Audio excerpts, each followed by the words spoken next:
RTV app వార్తల్ని క్షణాల్లో చదివే అవకాశం ఉంటుంది. ఒక న్యూస్ పేపర్, ఒక టెలివిజన్ ఛానల్ మీ చేతుల్లో ఎప్పుడూ ఉంటాయి. పెద్దపల్లి జిల్లా సుల్తానాబాద్ మండలం కాట్నపల్లి మమతా ఇండస్ట్రీస్ రైస్ మిల్లులో జరిగినటువంటి అమానుష ఘటన పైన నిందితుడిని కఠినంగా శిక్షించాలని చెప్పేసి ఆందోళన వ్యక్తం చేస్తున్నారు. వివిధ పార్టీలకు చెందినటువంటి నేతలు, కార్యకర్తలందరూ కూడా పోలీస్ స్టేషన్ ఎదుట ఆందోళన నిర్వహించారు. ముందుగా నిందితుడిని తమకు అప్పగించాలని చెప్పేసి కోపోద్రిక్తులై డిమాండ్ చేసినటువంటి పరిస్థితి. ఇక్కడ నుంచి కదలమని చెప్పడం జరిగింది. ఎందుకంటే చాలా చిన్నారిని ఆ కామంతో కళ్ళు మూసిపోయినటువంటి ఉత్తరప్రదేశ్కి చెందినటువంటి బలరాం అనేటువంటి వ్యక్తి ఎత్తుకెళ్లడము, అవన్నీ కూడా సీసీ కెమెరా ఫుటేజీ కూడా నిక్షిప్తం కావడము, అమానుషంగా రేప్ చేసిన తర్వాత ఆమెని మర్డర్ చేయడం అనేది కకావికలమవుతుంది. తల్లిదండ్రుల రోదన అంతా ఇంత కాదు, అక్కడ ఉన్న వాళ్ళంతా కూడా చెల్లించిపోయారు. దీంతో ఖచ్చితంగా మేము న్యాయం చేస్తాము, ఆ కుటుంబానికి న్యాయం చేస్తామని చెప్పేసి పోలీసులు, అధికారులు అందరూ కూడా భరోసా ఇచ్చేటువంటి ప్రయత్నం చేశారు.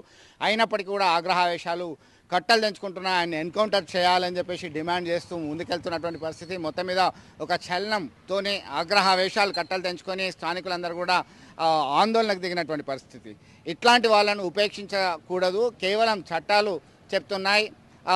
పోక్సో చట్టం ప్రకారం శిక్ష విధిస్తారు. ఆ మర్డర్, రేప్ అండ్ మర్డర్కి ఆ బాల్యంలో ఉన్నటువంటి చిన్నారిని చిదిమేసినటువంటి ఘటనలో ఎలాంటి చర్యలతో ముందుకెళ్తారనేటువంటి డిమాండ్ చేస్తున్నటువంటి నేపథ్యం అయితే కనబడుతుంది. మాతో మాట్లాడడానికి సిపిఎం జిల్లా నేత ఉన్నారు, వాసుదేవ్ ఉన్నారు. వాసు, చెప్పండి, ఎట్లా చూడొచ్చు ఈ ఇష్యూని?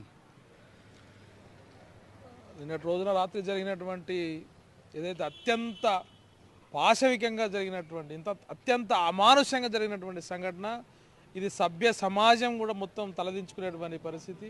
ఒక అభం శుభం తెలియనటువంటి ఒక 6 ఏళ్ల చిన్నారి పైన ఈ పైశాచికమైనటువంటి ఏదైతే చేశాడో తనను కఠినమైనటువంటి శిక్షలే కాదు, అసలు సభ్య సమాజమే తలదించుకునే పరిస్థితి వచ్చింది అంటే అందుకు ప్రభుత్వాలు కూడా ఆ పరివర్తనలో మార్పు తీసుకొచ్చేందుకోసం ప్రయత్నం చేయాలి.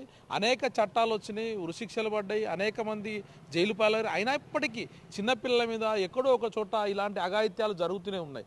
అంటే ఇలాంటి వాటి మీద ప్రత్యేకమైనటువంటి దృష్టి పెట్టాలి. వాళ్ళ పరివర్తనలో కూడా మార్పు తీసుకురావాల్సినటువంటి అవసరం ఈ ప్రభుత్వాలకు ఎంతైనా ఉంది. కాబట్టి ఈ నిందితుని మాత్రం కఠినంగా శిక్షించాలని చెప్పేసి చెప్పండి. పెద్దపల్లిలో గత శాసనసభ ఎన్నికలకు ముందు కూడా ఇటుక బట్టీలో పనిచేస్తున్నటువంటి గర్ల్ మీద రేప్ చేయడం జరిగింది. ఆమె అనారోగ్యానికి గురై మృతి చెందినటువంటి ఘటన కూడా కలకలం రేపింది. ఇప్పటివరకు ఒక దోషిని కూడా శిక్షించిన ఘటనలు, దాఖలాలు లేనటువంటి పరిస్థితి. ఏమవుతున్నది ఈ వ్యవస్థ, ఎటుపోతున్నది? ఇలాంటి సంఘటనలు దేశవ్యాప్తంగా జరుగుతున్నటువంటి పరిస్థితిని మనం చూస్తున్నాం. తెల్లారితే పేపర్లో ఇట్లాంటి అభంశుభం తెలియని చిన్నారుల మొత్తం చిదిమేసేటువంటి కామందులు మొత్తం కూడా తయారైపోయారు. దానికి కారణాలు అన్వేషించాలి. ఈ సైకియాట్రిస్టులు పద్ధతిని కూడా వీళ్ళను అబ్జర్వేషన్లో పెట్టాలి. ఇలాంటి కొన్ని చర్యలు తీసుకోవాలి ప్రభుత్వాలు. తీసుకోకపోతే ఎన్ని చట్టాలు వచ్చినా ఈ పేదరికంలో ఉన్నవాడికి ఆ చట్టం అంటే ఏందో తెలియకుండా పోతుంది. ఆ జైలు పాలైన తర్వాత కూడా మళ్ళీ అది పునరావృతం అయ్యే అవకాశం ఉంటుంది. కాబట్టి అట్లాంటి సంఘటనలో పునరావృతం కాకుండా చూడాల్సినటువంటి భారత ప్రభుత్వం, అది రాష్ట్రానికి సంబంధించిన ప్రభుత్వం కానీ ప్రత్యేకమైనటువంటి డ్రైవ్ చేయాల్సిన అవసరం ఉంది. ఆ డ్రైవ్ చేస్తే కానీ ఇవి తగ్గే అవకాశం లేదు. ఇలాంటివి పెరుగుతూనే పోతాయి. రోజు చూస్తున్నాం, అయ్యో పాపం అంటున్నాం, అన్యాయం అంటున్నాం, కన్నీళ్లు పెట్టుకుంటున్నాం. అయినప్పటికీ కూడా మళ్ళీ తెల్లారి మరో దుర్వార్త వినాల్సిన పరిస్థితి వచ్చింది. కాబట్టి సమాజానికి తలవంపులు తెచ్చేటువంటి ఇట్లాంటి కీచకులను మాత్రం ఖచ్చితంగా శిక్షించాలి. చూశారుగా, ఒకడేమో చాక్లెట్ ఇస్తా అని చిన్నారిని మచ్చక చేసుకుంటాడు, మరొకడు బిస్కెట్ ఇస్తా అని చెప్పేసి బుజ్జగిస్తాడు. చేసేది ఒకటే, కామం అనేటువంటి దృష్టితో చూడడం. ఇలాంటి అఘాయిత్యాలకు పాల్పడుతున్నటువంటి ఘటనలు కోకొల్లుగా ఉన్నాయి.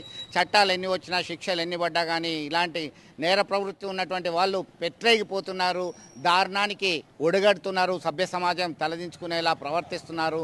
ఒక చిన్నారిని చిదిమేయడం అనేది చాలా అత్యంత పాశవికంగా చూడవచ్చు.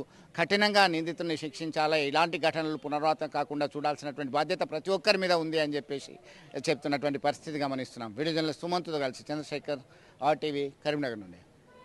మరిన్ని వీడియోస్ కోసం ఛానల్ ని సబ్స్క్రైబ్ చేయండి. లేటెస్ట్ అప్డేట్స్ కోసం వాట్సాప్ ఛానల్ ని ఫాలో చేయండి. అండ్ లింక్ డిస్క్రిప్షన్ లో ఉంది.